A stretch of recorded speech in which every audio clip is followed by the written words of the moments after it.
Que révèle exactement la carte du ciel astro de cet alignement planétaire du 28 février?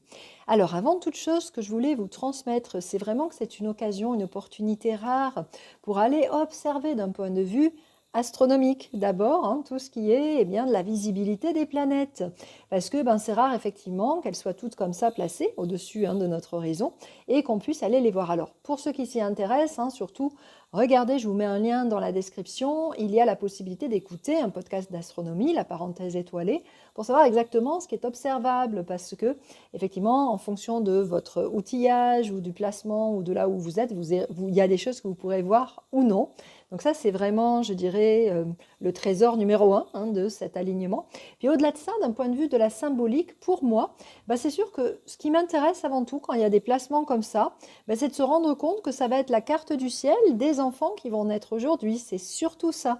C'est-à-dire que ce sont des enfants qui, comme vous voyez sur le schéma, ils ont un arc de planète qui est concerné dans un secteur entre le Cancer et le Verseau, et tous les signes d'en dessous ne seront pas du tout présents dans la personnalité de ces enfants-là.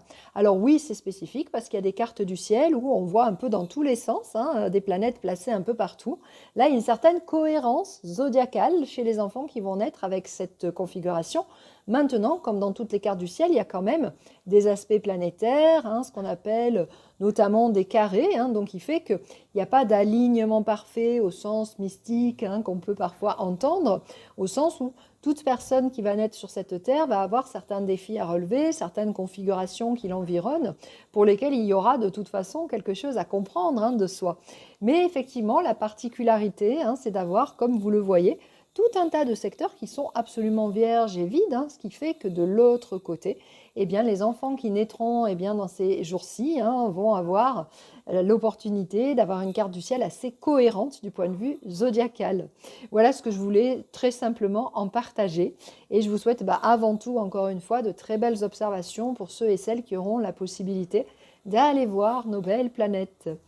Et à très bientôt.